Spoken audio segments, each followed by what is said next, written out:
Hi everyone, welcome back to the Watch Insider. My name is Brian and thank you for logging on. I'm joined today by Tim Masso, who you guys all of course already know, and we've got some special guests in the building, so please ask some good questions tonight so we can look like we know what we're talking about. Tim, why don't you show us what's on your wrist today? Yeah, definitely. You guys know me, Zin Easy M11. This is wonderful. It makes my decision in the morning so much easier. One big 43mm hardened steel chronograph. Nice thing is it's actually a 7750 redesigned by Zin with a central register for the minutes. So this is a timepiece that I love because it's easy to read day or night. It's tough as nails. I can bang it into a door. It doesn't show a mark. And frankly, Zin is one of those companies that under-promises and over-delivers, so I still discover things that I love about this watch. And it's just a wonderful piece that I was lucky to get because it was a limited series of 500 for 2017. So today, I already took it off the wrist because we've got some good pieces to compare it to, is an FP Journe 38mm brass movement resonance. So mine happens to be a red gold case with a, I'd say, pink salmon dial that's slowly starting to discolor in certain areas, but it's just, it's an awesome watch. I love the combination. We've talked about the resonance on the show before. We've got some really good ones, on the show tonight to talk about some of the differences. And again, everybody knows how much we love the brand, so I can't say enough good things about it. If there is a theme to the show tonight, it's probably this watch. If you want to abstract a bit more, steel and rose gold, which is not a bad thing. Yeah. Friends joining us from around the world, let's see, far flung, where are you? Tell us, sound off and let us know where you are watching from in the chat box, which I believe Claudio might be minding? Anyway, this is going to be a chatty show because we've got two sets of eyes. Welcome Ordinary999 from Norway. Welcome Bear Clooney from Ontario. Welcome Z from Hong Kong. O'Neill from Chicago. Welcome Edgar and Mark. Thank you guys for joining us. I can see everyone in the box is already streaming in, so let's jump to something that is not a resonance for a moment because I think it's darn cool, and frankly, it's the first one I've seen like it.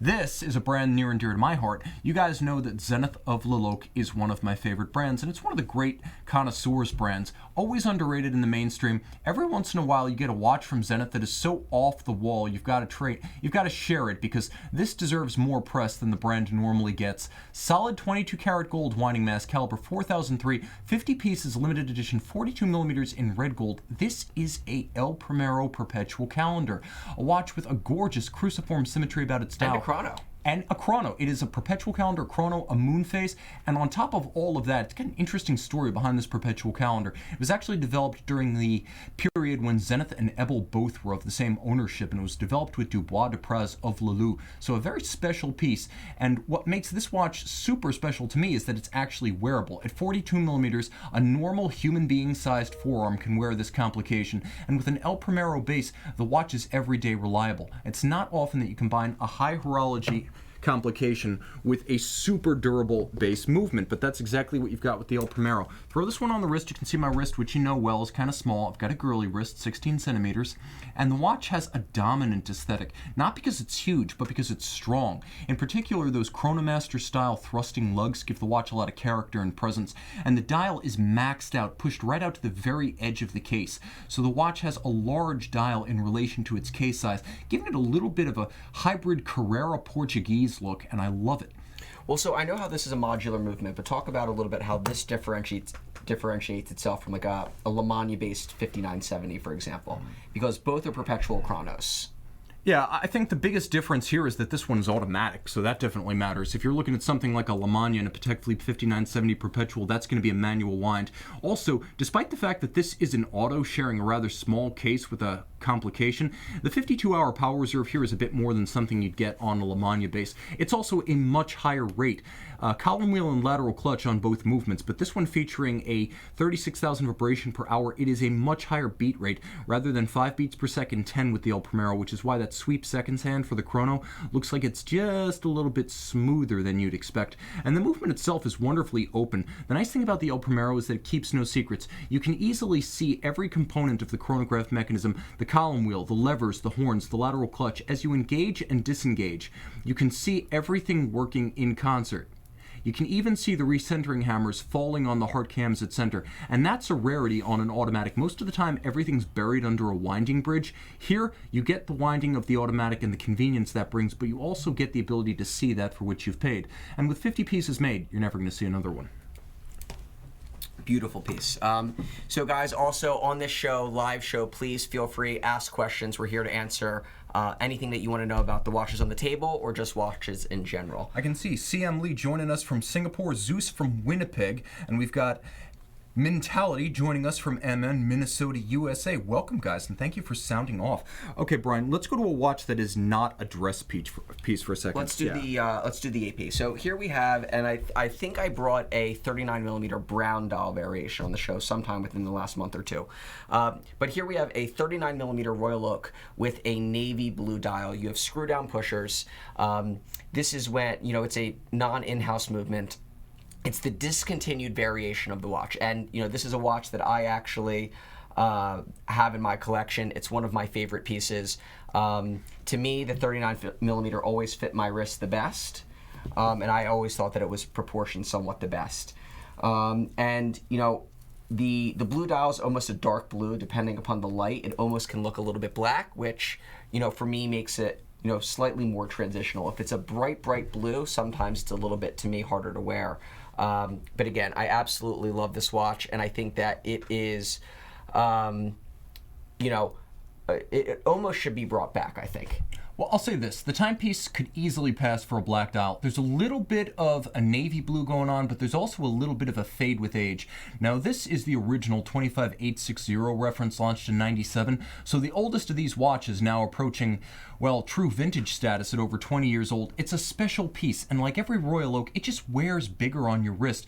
The number is 39, but the fit is 41, and that's the thing. The 41 is almost like an offshore. It's slimmer than an offshore, but the 41 feels like a baby offshore, whereas the 39, even in chronograph form, feels like a more wearable watch. And I know my wrist at the size it is, I really wouldn't want to venture into 41 because it's just too broad.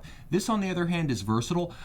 I can't understand how Audemars Piguet would bring it back, having already stepped up to 41 and redesigned the chronographs in 2017. I don't think we're close enough to a redesign of the model line to make it happen, but maybe as a limited edition, bring it back in like a flight of 500 pieces in titanium or something.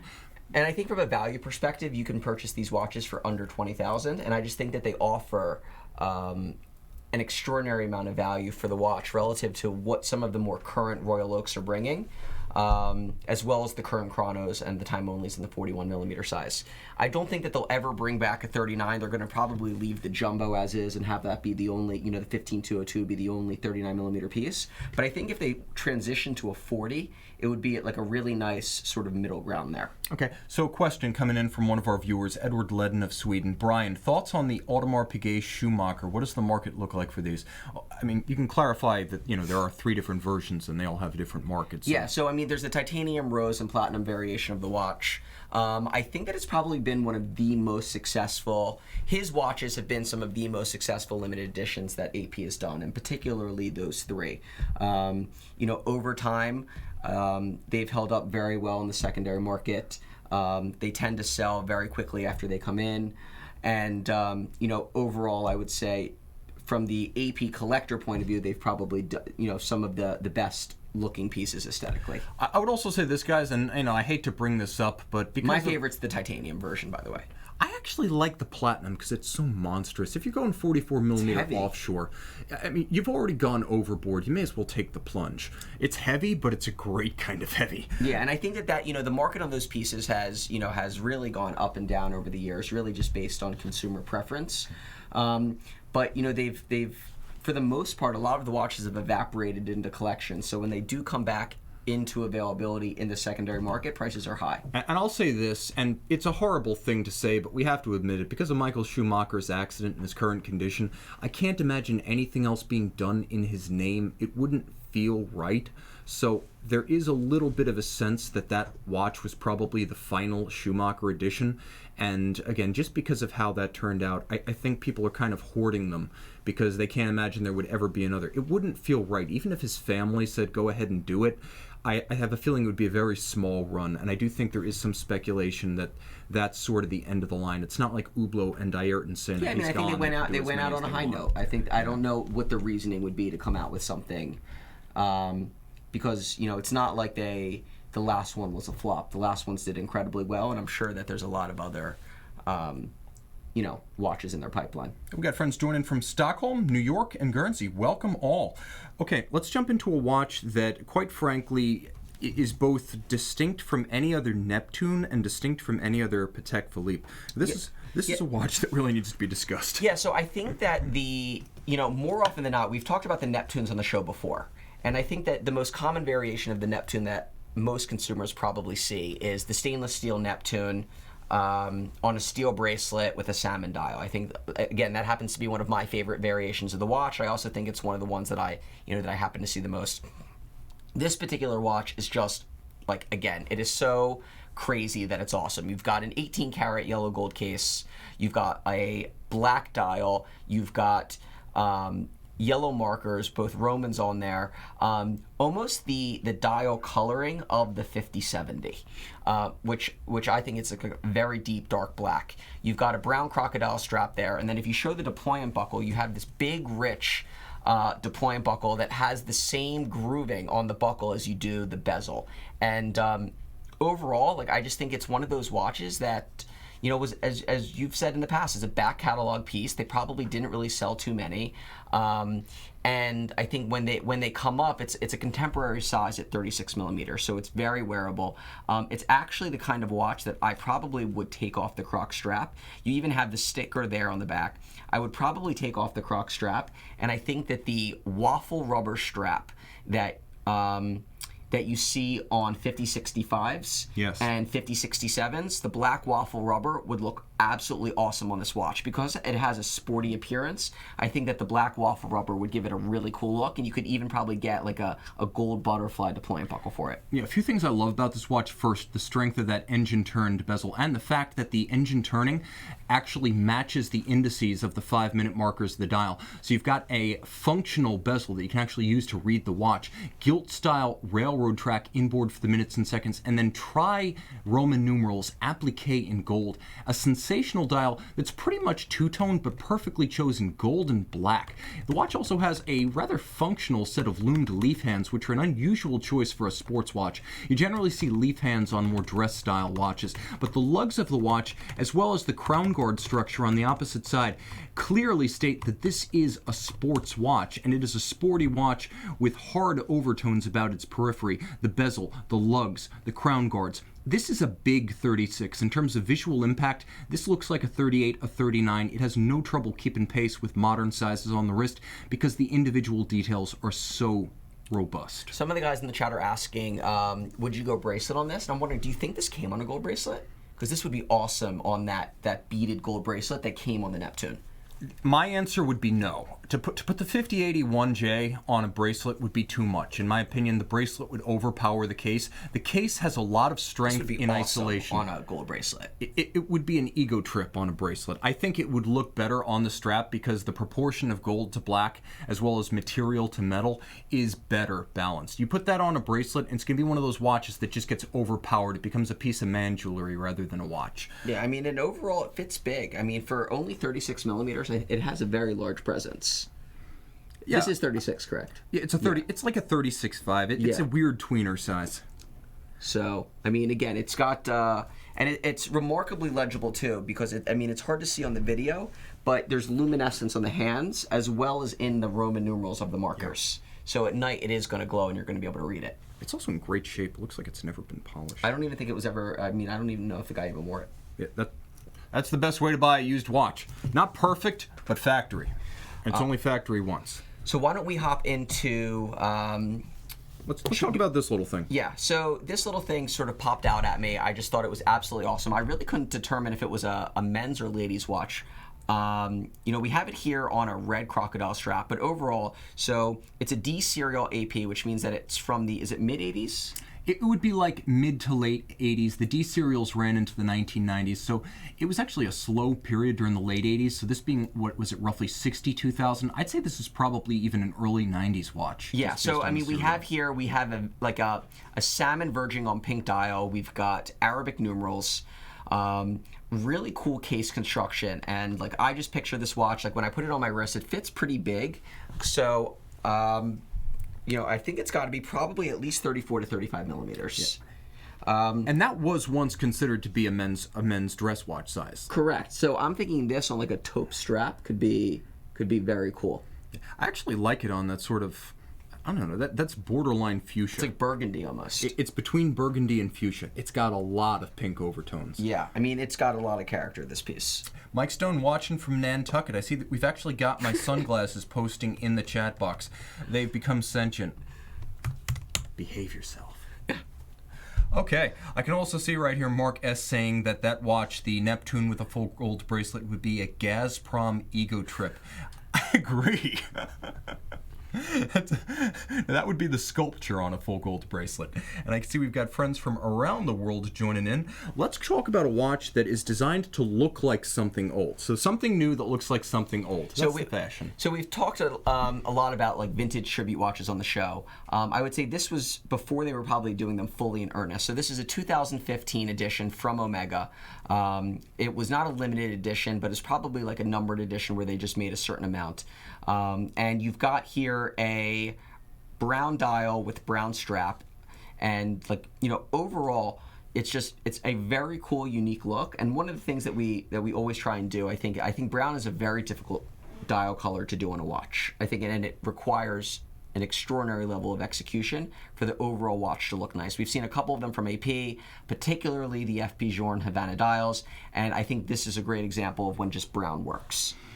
Yeah, I would have to say that this watch is for the folks who like pre-faded shirts and pre-torn jeans. Not everyone's going to be into the faux patina thing, but it is a wonderful color. If you stop thinking about it as a simulated patina, and you'll note Omega smartly did not go with that cloying vintage patina lume. They have just a little bit of an accent on the center hands, but for the most part, this is a modern printed dial with sharp contrasts. It's designed to look perhaps like the chocolate fades and the tropical fades, but it's not supposed to look like an aged watch per se. It's an interesting use of color. I'm not about faux patina. I don't like that look, and I hate that cloying fake patina lume. I'm happy Omega found a middle ground here, using the bright contemporary hands and lume and soft satin chocolate that could almost be taken for black in the right light. Plus, you get caliber 1863. It's a tobacco color, wouldn't you? I would say it's probably closest to the tobacco dial Panerai. That's a good comparison. And caliber 1863, of course, is the Moonwatch caliber designed to be seen. The no Delrin chronograph break in there. That one is nicely executed. Mostly mechanical, but there are a few hand-finished components in there, mostly the chronograph components. A handsome watch, a sapphire sandwich, and a 42 easy to wear. And what's interesting, too, is that you're seeing a lot of the vintage Omegas that are selling for high dollar amounts are having these faded brown dials, or the darkened brown dials where it's converted into brown. So I think that it's a great and easy way to get into, as you said, a watch that looks like an old watch, but still has all the functionality. Water resistance, exactly. Luminescence, durability, physical condition, hasn't been polished 80 times. And you're not going to see a lot of them out there, which is nice. It's, you know, it's not your everyday. And, you know, again, it's such a dark brown that it almost, again, like, it almost even verges on black. If you put it on a black strap, people wouldn't pick up the dial. Correct. I think you're right on that. Okay, friends joining from far flung. I can see we've got all sorts of funky comments and questions, and we are fielding questions. This is an interactive show right here. Clive is asking, will the new 321 devalue the vintage pre-Moon Speedies? No. There's real and then there's replica. Whether the factory makes the replica or the aftermarket makes the replica, you can only have a 1960s serial number on a real 1960s watch. You know, it's like asking, does the Excalibur devalue pre-war supercharged Mercedes-Benz? Even if Mercedes-Benz went out and made like an SSC or something, it wouldn't be the real deal. There's a market for original watches, and the only people who are willing to pay those premiums are the people who know the difference. The average collector who buys a new watch with a 321 is not the guy who's scouting a first-generation CK2998 with a lollipop or something like. You see what I'm saying? The people who are buying those watches are not going to be dissuaded into buying a new watch instead. It's a different market. Yeah. So why don't we talk a little bit about the resonances that are on the table now? So, Double up. Quadruple up. So what I found so interesting is that when I was looking at the watches, mine was actually the case itself was produced in 2002. It was the 300th case made, so to speak. The watch that Tim has in his hand, it's actually, I'm going to give him this one right here, is the 301st case. So it happened to be the very next case after mine in terms of production. Interestingly enough, that it came in. But so here we have two of technically the same watch. One's produced with a red gold movement, the other one produced with a brass movement. Tim will show you the backs. And just the differences between, the lightness of the dial. I know we bring these on all the time and do the, sort of the this or that's. But just I think the charm of some of these older ones and the differences between those and the newer ones, to me, is just very compelling. And a particular interest was, I think you called it scalloping on the subdial, correct? It's scalloping, snailing, sometimes it's called concentric circular, a whole bunch of different names for basically circles etched around each other in the subdials. And the subdials, of course, mean the second subdials on these watches. You can't see them terribly well on camera, video, but you can see that one has a shimmering silvery sheen that the other does not have. And the difference is this snailing texture. And you can't see it too distinctly, but you can see primarily that the dials were stamped differently. Now, FP Journe principally uses stamped guilloche on dials, and you could see that the one that's in my left hand has more pronounced form. It has a sort of clou de Paris at center on the hours and minutes, and then it has that snailing on the subdials, whereas the watch in my right hand has a much flatter dial. You can see the clou de Paris is almost indistinct from the center dial on the hours and minutes, and there is no snailing on the second sub-registers. It's completely flat, whereas you can see that metallic sheen on the watch that is in my left hand. So these are two watches technically the same from very close proximity in time. The biggest changes are going to be on the back, but the important thing to note is that there are changes all over these watches. So when you're dealing with FP Journe, especially FP Journe from the first decade, minute variations, not just from year to year, but sometimes watches within a series or watches within a few serial numbers distinct. It's worth looking for, and I think someday there's going to be some phenomenal scholarship on FP Journe dials and cases and bracelets, because they are quite different across time. Also note the difference in the construction from the original resonance with the overt ratchet wheels over the barrel bridge and the later version in rose gold, where you can only see the pivots and the pivot jewels. A lot changed in the actual structure of the movement, not just the material, when we went from brass with rhodium plate to rose gold. So things people look at. Yeah, and what I thought was interesting about the snailing was that and again, I don't see it on the original brass piece, but I have it on mine. Yeah. Which I thought was particularly interesting in that they're one case apart.